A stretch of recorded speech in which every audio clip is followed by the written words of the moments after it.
नमस्कार, स्वागत है आपका हॉर्नबिल टीवी में और मैं हूं आपके साथ शिखा सकरानी। बुलेटिन की शुरुआत करते हैं खबरों के साथ। मुख्यमंत्री पुष्कर सिंह धामी ने देहरादून स्थित विधानसभा परिसर में तमाम कार्यालयों का निरीक्षण किया। इस दौरान उन्होंने विधानसभा सचिवालय, मंत्री कक्ष और प्रशासनिक दफ्तरों की कार्यप्रणाली का जायजा लिया। साथ ही अधिकारियों और कर्मचारियों को पारदर्शिता और त्वरित कार्य निष्पादन पर जोर देने के निर्देश दिए। मुख्यमंत्री ने अभिलेख प्रबंधन और डिजिटलीकरण की स्थिति की समीक्षा की और कहा कि जनता को सुगम, पारदर्शी और त्वरित सेवाएं उपलब्ध कराना सरकार की प्राथमिकता है। सीएम ने विधानसभा कार्यकलापों को तकनीकी रूप से और ज्यादा सक्षम और आधुनिक बनाने पर भी बल दिया।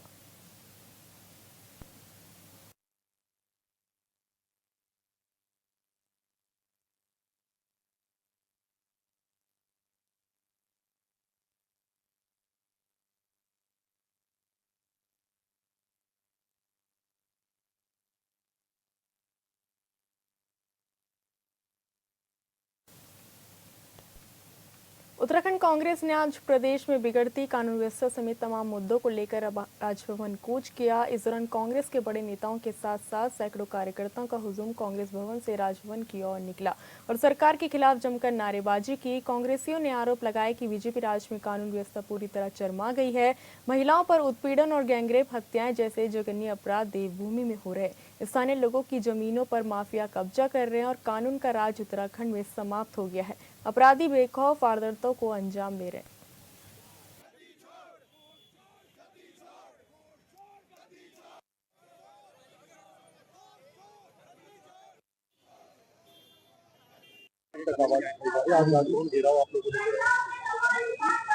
कानून व्यवस्था पूरी तरह ध्वस्त हो चुकी है, चरमरा चुकी है।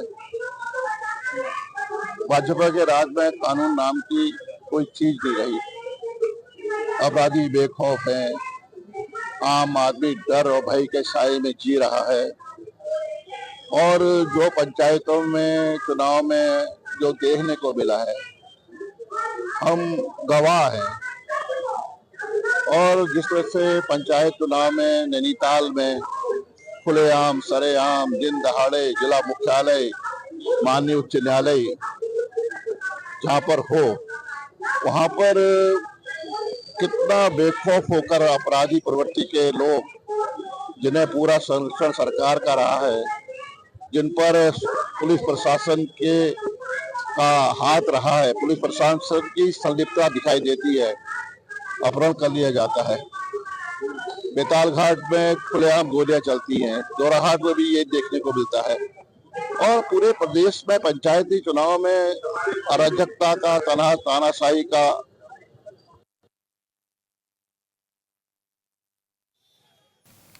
आपको बता दें कि कांग्रेसियों ने कानून व्यवस्था समेत तमाम मुद्दों को लेकर राजभवन कूच किया और सरकार के खिलाफ जमकर नारेबाजी की। इस दौरान कांग्रेस ने कानून व्यवस्था, आपदा समेत तमाम मुद्दों को लेकर सरकार को घेरा और राजभवन कूच किया। इस दौरान पुलिस के साथ तीखी नोकझोंक भी इस दौरान देखी गई। कानून व्यवस्था, आपदा समेत तमाम मुद्दों को लेकर कांग्रेसियों ने राजभवन कूच किया और सरकार के खिलाफ जमकर नारेबाजी की। आपको बता दें कि कांग्रेसियों ने इस दौरान बीजेपी पर कई गंभीर आरोप भी लगाए। अपराधियों को संरक्षण देने का आरोप कांग्रेसियों द्वारा बीजेपी पर लगाया गया। उन्होंने कहा कि कांग्रेसियों ने राजभवन कूच किया।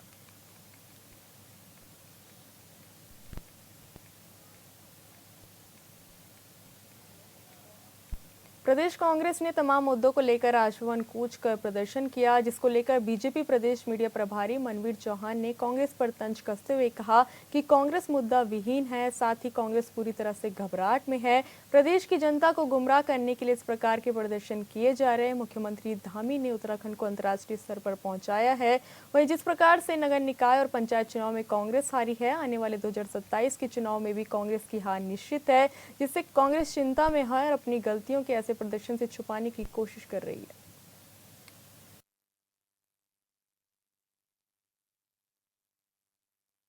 देखिए, कांग्रेस पार्टी और कांग्रेस पार्टी के नेता पूर्ण रूप से मुद्दा विहीन हो गए हैं और जिस प्रकार से आदरणीय मुख्यमंत्री पुष्कर सिंह धामी जी के नेतृत्व में प्रदेश की छवि राष्ट्रीय और अंतर्राष्ट्रीय पर लगातार बढ़ रही है और हमारे प्रदेश के मुख्यमंत्री माननीय पुष्कर सिंह धामी जी की छवि लगातार जिस तरह से उनकी बढ़ रही है, लोकप्रियता उनकी बढ़ रही है, उस कारण कांग्रेस के लोग बौखलाहट में हैं और जो अभी जो प्रदर्शन वो कर रहे हैं उससे पहले जनता ने उनको अपना प्रदर्शन दिखा दिया है। चाहे निकाय चुनाव की बात करें, चाहे हम अभी पंचायत चुनाव की बात करें, जनता ने उनको पूरी तरह से नकारा है और पूरी तरह से कांग्रेस पार्टी का सफाया कर दिया है। उनको इस बात की चिंता सता रही है कि 2027 में इससे भी बुरी तरह से उनका सफाया प्रदेश के अंदर होने वाला है। इसलिए सिर्फ जनता को बरगलाने के लिए, भ्रमित करने के लिए और गुमराहित करने के लिए इस तरह के प्रदर्शन वो कर रही है, जबकि कानून व्यवस्था पूरे प्रदेश के अंदर बड़ी सुदृढ़ है।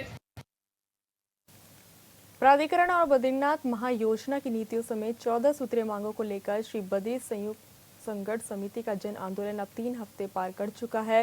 मंगलवार को भी भू बैकुंठ नगरी में जन आंदोलन और धरना प्रदर्शन जारी रहा। झमाझम बारिश की फुहारों के बीच बद्रीपुरी के साकेत चौराहे पर नियमित धरना प्रदर्शन जारी रहा, जिसको अपना समर्थन देने के लिए महिला मंगल दल गोविंद घाट से जुड़ी मातृशक्तियों का समूह बद्रीपुरी पहुंचा। वहीं समिति के पदाधिकारी और कोर कमेटी 29 अगस्त को देहरादून में होने वाली मुख्य बैठक को लेकर रणनीति तैयार करने में जुटे हुए।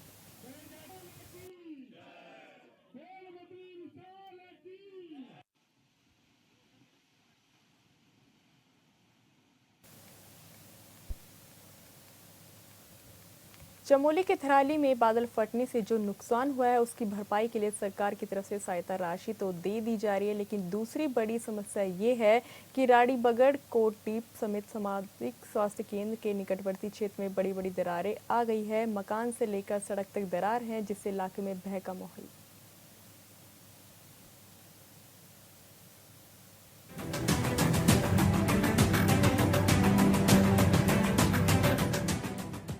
चमोली में जिलाधिकारी संदीप तिवारी और पुलिस अधीक्षक सर्वेश पवार ने आपदा भूस्खलन स्थलों का संयुक्त निरीक्षण किया।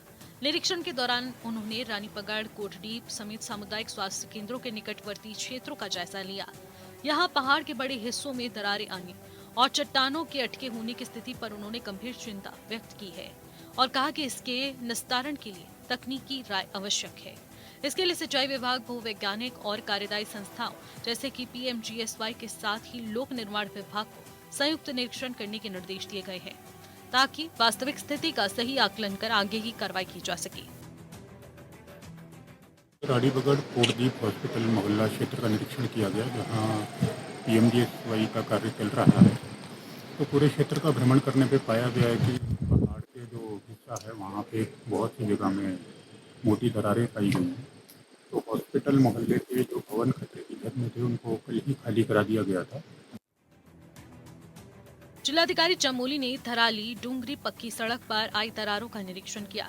उन्होंने आपदा से क्षतिग्रस्त मकानों का भी जायजा लिया और तहसील स्तर के अधिकारियों को नुकसान का विस्तृत आकलन कर रिपोर्ट तैयार करने के निर्देश दिए। निरीक्षण के दौरान स्थानीय लोगों ने जिलाधिकारी को बताया कि आपदा के कारण उन्हें पानी और बिजली की समस्या का सामना करना पड़ रहा है। इस पर जिलाधिकारी ने अधिशासी अधिकारी नगर पंचायत को जल संस्थान 6E के साथ समन्वय पर तत्काल जलापूर्ति सुनिश्चित करने के निर्देश दिए। और चूंकि इसमें एक टेक्निकल ओपिनियन की हमें आवश्यकता है, तो अभी सिंचाई विभाग, जियोलॉजिस्ट और जो कार्यदायी संस्था है इनको हम निर्देशित कर रहे हैं कि वो यहाँ का निरीक्षण करें और शासन स्तर पर रिक्वेस्ट की जाएगी कि किसी अच्छे बड़े संस्थान को, IIT रुड़की अथवा वाडिया को यहाँ भेजा जाए, ताकि वास्तविक स्थिति का सही आंकलन हो। जिलाधिकारी ने ऊपरी पहाड़ पर लटके बड़े पत्थरों की स्थिति का भी अवलोकन किया, जिनके गिरने का खतरा बना हुआ है। उन्होंने नीचे मकानों में रह रहे लोगों को सुरक्षित स्थानों या राहत केंद्रों में शिफ्ट होने की अपील की। साथ ही निर्देश दिया कि बारिश होने की स्थिति में पुलिस प्रशासन मौके पर बैरिकेडिंग कर यातायात को तत्काल रोक दे, ताकि किसी अप्रिय घटना से बचा जा सके। निरीक्षण के दौरान जिलाधिकारी ने अस्पताल का भी भ्रमण किया और वहां तैनात चिकित्सकों को सक्रियता और त्वरित कार्रवाई करने के निर्देश दिए। उन्होंने कहा कि आपदा की इस स्थिति में प्रशासन प्रभावित लोगों की हर संभव मदद के लिए प्रतिबद्ध है। Bureau report, hornbill TV. Nainital के प्रसिद्ध ऐतिहासिक नंदा देवी मेले की तैयारियों को लेकर प्रशासन और मेला समिति ने कमर कस ली है। नंदा महोत्सव को इस वर्ष भव्य और आकर्षक बनाने के लिए युद्ध स्तर पर तैयारियां की जा रही है। राम सेवक सभा के महासचिव जगदीश बवाड़ी ने कहा कि महोत्सव में मां नंदा सुनंदा की मूर्तियों के निर्माण के लिए कि चोपड़ा गांव से कदली वृक्ष लाया जाएगा।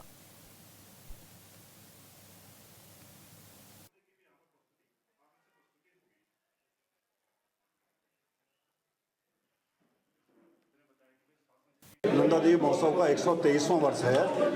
28 अगस्त को जो है भव्य रूप से यहाँ पर उद्घाटन होगा। उद्घाटन के पश्चात कदली का वृक्ष लेने हम लोग चोपड़ा गांव जाएंगे। 31 तारीख को जो है जब कदली का वृक्ष वापस आएगा तो पूरे नगर में इसका भ्रमण होगा। भ्रमण के बाद 31 तारीख को जो है 30 तारीख को मूर्ति निर्माण होगा और 31 तारीख को जो है ब्रह्म मुहूर्त में प्राण प्रतिष्ठा के बाद मां नंदा सुनंदा की जो है श्रद्धालुओं के लिए दर्शनों के लिए इसको खोल दिया जाएगा। तो इस तरीके से 28 तारीख से लेके 4 तारीख तक जो है यहाँ पर बहुत सारे सांस्कृतिक कार्यक्रमों के साथ साथ धार्मिक कार्यक्रम भी यहाँ पर होंगे। साथ ही 5 तारीख को पूरे नगर में जो है डोले का भ्रमण होगा और सुंदर सुंदर झांकियाँ अखाड़े वगैरह सब लोग इसमें चलेंगे और बहुत जो है 9 दिवसीय यहाँ पर कार्यक्रम है। एक राम सेवक सभा ने जब यहाँ पर सुझाव आया, देखिए यहाँ नैनीताल के सम्मानित लोगों की बैठक होती है, उसमें एक सुझाव आया कि जिस प्रकार से नैना देवी मंदिर में जो है सेल्फी लेना मना है और आप भी जो है इसमें सेल्फी नहीं ली जाएगी, तो राम सेवक सभा ने तय किया है कि माँ देवी के आगे सेल्फी नहीं करने देंगे और हम लोगों से निवेदन करेंगे इस वर्ष जो है अगर 80% लोग मानेंगे तो अगले वर्ष जो है पूरे 100% लोग इस बात को मानेंगे। श्री नंदा सुनंदा माता का ये भव्य आयोजन मेले के रूप में किया जाता है और पूर्व में नगर पालिका के माध्यम से टीन की दुकानें लगाई जाती हैं जिसका निर्माण लगभग 1000 रुपये के अंदर आता है और इस तरह की करीब 600 दुकानें 650 दुकानें बनती हैं। उसमें कुछ एनजीओ को दी जाती है, बाकी का ये विक्रय की जाती है। वर्तमान में जिलाधिकारी महोदया के निर्देशन में कि इस मेले को भव्य बनाया जाए, पॉलीथीन टीन मुक्त बनाया जाए, तो इसको टीन मुक्त और पॉलीथीन पन्नी से मुक्त बनाया जा रहा है। इसमें आपका पकौड़ा है, आपका जर्मन हैंगर है और आपका कैनोपी से बनाया जा रहा है। ये 650 दुकान लगभग ही बनेंगी और इसकी एक की दुकान की लगभग जो लागत है करीब 30 हजार के आसपास एक दुकान की है। जो कि पूर्व में 3 का होता था तो लगभग हमारा 12-13 लाख रुपए खर्चा आता था, इस समय हमारा 42 लाख रुपए से ऊपर का खर्चा आता है। देवी महोत्सव में जो मेले वाला पार्ट है वो नगर पालिका के माध्यम से करा जाता है। इस बार नगर पालिका चेयरमैन, वहाँ के सभासद और सभी जो जनप्रतिनिधि हैं उनसे हमारी जो मीटिंग हुई थी उसमें ये तय हुआ था कि इसको थोड़ा सा अच्छा स्वरूप दिया जाए, व्यवस्थित स्वरूप दिया जाए और जो दुकानें यहाँ लगती हैं उसमें लोकल उत्पादों को महत्व देकर इसको वोकल फॉर लोकल की थीम पर करें और जो हमारे पहाड़ी जो उत्पाद हैं, महिला स्वयं सहायता समूह हैं, उनको हम यहाँ मार्केट उपलब्ध कराएं, टूरिस्ट उसको देख पाए कि किस तरह का उत्पादन पहाड़ों में स्थानीय युवकों के द्वारा, कृषकों के द्वारा करा जा रहा है। तो उसी थीम पर आगे की पूरी तैयारियां हम लोग कर रहे हैं और मेरा ये अनुमान है कि सभी के सहयोग से ये बहुत अच्छा इस बार हम लोग कर पाएंगे।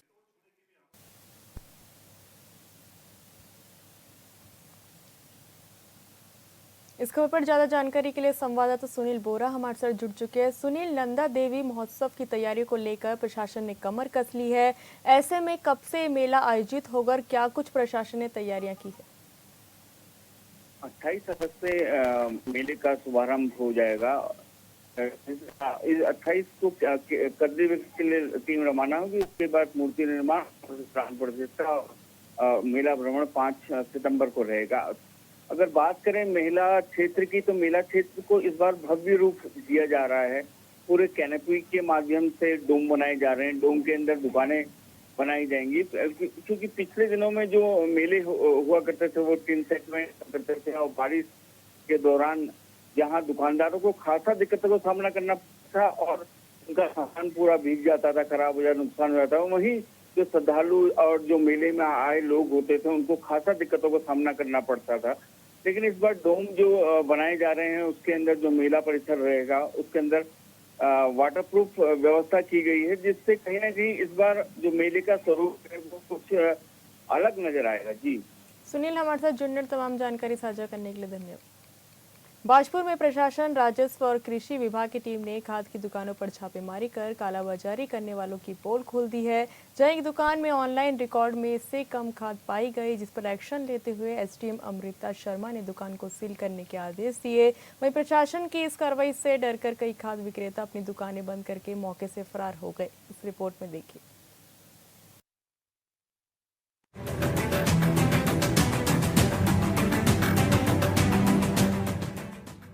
उधम सिंह नगर के बाजपुर में किसान लगातार शिकायत कर रहे थे कि उन्हें समय पर खाद नहीं मिल पा रही है, जबकि बाजार में काला बाजारी जोरों पर है। इन्हीं शिकायतों के बाद प्रशासन हरकत में आया और छापेमारी अभियान की योजना बनाई। एसडीएम अमृता शर्मा, तहसीलदार अक्षय कुमार भट्ट और कृषि अधिकारी नरेंद्र सिंह मेहता की अगुवाई में टीम सबसे पहले गोयल फर्टिलाइजर पहुंची। यहाँ जो मंजर था उसने प्रशासन के होश उड़ा दिए। दुकान पर केवल 4 कट्टे नीम कोटेड यूरिया मिली, जबकि ऑनलाइन रिकॉर्ड में पूरे 858 कट्टे दर्ज थे, यानी सैकड़ों कट्टे खाद गायब। क्षेत्र में लगातार ये शिकायतें प्राप्त हो रही थी कि यूरिया की प्रॉपर आपूर्ति नहीं हो पा रही है, तो उसी के क्रम में गोपनीय सूचना प्राप्त होने पर जिलाधिकारी महोदय के निर्देशों के क्रम में ये कार्रवाई की गई है। और यहाँ मौके पर जब छापेमारी की गई तो यह पाया गया कि इनके द्वारा जो ऑनलाइन रिकॉर्ड चढ़ाया जाना था उसमें लगभग 854 कट्टे जो यूरिया है उसका रिकॉर्ड ऑनलाइन उनके द्वारा नहीं किया गया है, जिसके क्रम में तत्काल इस शॉप को सील किया गया है। जांच के बाद सवाल ये उठता है कि आखिर ये खाद गई कहाँ? जैसे ही सच सामने आया, एसडीएम अमृता शर्मा ने बिना देरी किए दुकान को तत्काल सील करने का आदेश दिया। इसके साथ ही क्षेत्र में अफरा तफरी मच गई। कई खाद विक्रेता अपनी दुकानें बंद करके मौके से फरार हो गए। टीम जब रामनिवास फर्टिलाइजर पहुंची तो वहां रिकॉर्ड और स्टॉक में कोई अनियमितता नहीं मिली, लेकिन गोयल फर्टिलाइजर पर हुई कार्रवाई ने बाकी विक्रेताओं के पैरों तले जमीन खिसका दी। प्रशासन की इस बड़ी कार्रवाई ने एक बार फिर साबित कर दिया है कि कालाबाजारी की जड़ें कितनी गहरी हैं। सवाल ये उठता है कि जब किसानों के हिस्से की खाद गायब हो रही थी, तब जिम्मेदार अफसरों की नजरें क्यों बंद थी? अब देखना होगा कि इस कार्रवाई के बाद खाद माफियाओं पर सचमुच लगाम कस जाती है या फिर ये भी सिर्फ एक औपचारिकता साबित होती है। Bureau report, hornbill TV.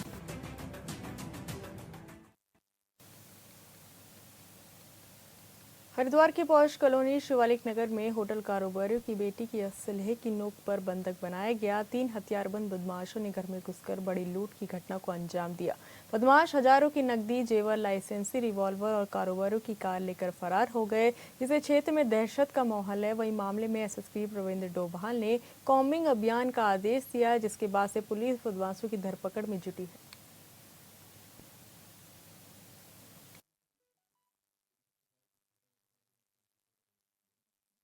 आज थाना रामनाईपुर क्षेत्र में शिवालिक नगर के ब्लॉक में एक रिटायर्ड बीएचएल कर्मी के घर में एक लूट की वारदात हुई है, जिसमें 3 लोग फंसते दिखाई दे रहे हैं। वारदात को करके जाते हुए दिख रहे हैं।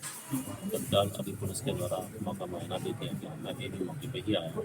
कुछ चीज़ें अभी हमारे संज्ञान में आई। मैं ये दावा करता हूँ कि ये घटना को जल्द से जल्द खोलेंगे और इसमें एक्शन कार्रवाई। लोहाघाट ब्लॉक के नेपाल सीमा से लगे पंचेश्वर के क्षेत्र सिमलोदा में लैंडस्लाइड हुआ, जिसकी चपेट में आने से एक युवक की मलबे में दबने से मौत हो गई। मौके पर पहुंचे ग्रामीणों ने किसी तरह मलबे में दबे युवक को बाहर निकाला। वहीं सूचना पर फायर, पुलिस और एसडीआरएफ की टीम मौके के लिए रवाना हुई। ग्राम प्रधान ललित सिंह और पूर्व प्रधान कैलाश चंद्र पंत ने कहा कि मृतक नेत्र की ओर पैदल जा रहा था, तभी पहाड़ी से भारी भूस्खलन हो गया, जिसके चलते मृतक मलबे में बुरी तरह दब गया। घटना की सूचना मिलते ही सभी ग्रामीण घटनास्थल पर पहुंचे और मलबे में दबे व्यक्ति को किसी तरह बाहर निकाला। उन्होंने कहा कि व्यक्ति गंभीर रूप से घायल था, लेकिन सड़क बंद होने की वजह से उसे अस्पताल नहीं पहुंचा पाए, जिससे उसकी मौत हो गई।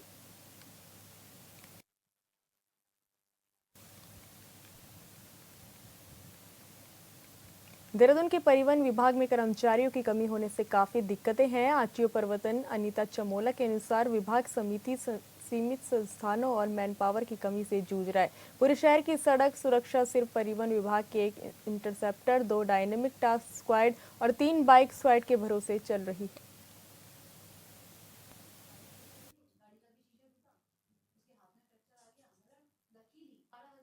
देखिए, पुलिस के कंपैरिजन में तो खैर हमारा मैन पावर कमी है और हमारे यहाँ पे फ़िलहाल, लेकिन अभी धीरे धीरे बढ़ रहा है।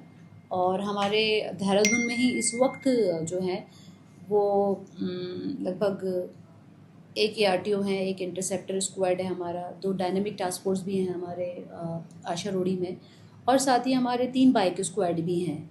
तो अगर हम पिछले साल का और इस साल का तुलनात्मक अगर हम देखें चालान में और उसमें, तो काफ़ी अच्छी ग्रोथ हमें देखने को मिली है। अभी जुलाई तक का जो रिकॉर्ड है, पिछले साल हमने लगभग 5,692 चालान करे थे अप्रैल से जुलाई तक, और अभी ये मोर देन डबल हो गया है, 82% की ग्रोथ है और ये 10,372 चालान हुए हैं अभी तक। इसके अलावा हम कुछ ऑफेंसेस में गाड़ियों को बंद भी करते हैं। तो पिछली बार जहाँ 404 गाड़ियाँ बंद थी, अभी 692 गाड़ियाँ बंद करी हैं, तो ये भी 71.28% का ग्रोथ है। और कंपाउंडिंग फ़ी, जो चालान के कंपाउंड से जो फ़ीस आती है, वो भी लगभग 64% उसमें वृद्धि हुई है। पिछली बार जहाँ 1,22 लाख आया था, अभी 2 करोड़ के लगभग ये धनराशि हमें प्राप्त हुई है। फिलहाल इस बुलेटिन में इतना ही। आप देखते रहिए हॉर्नबिल टीवी। नमस्कार।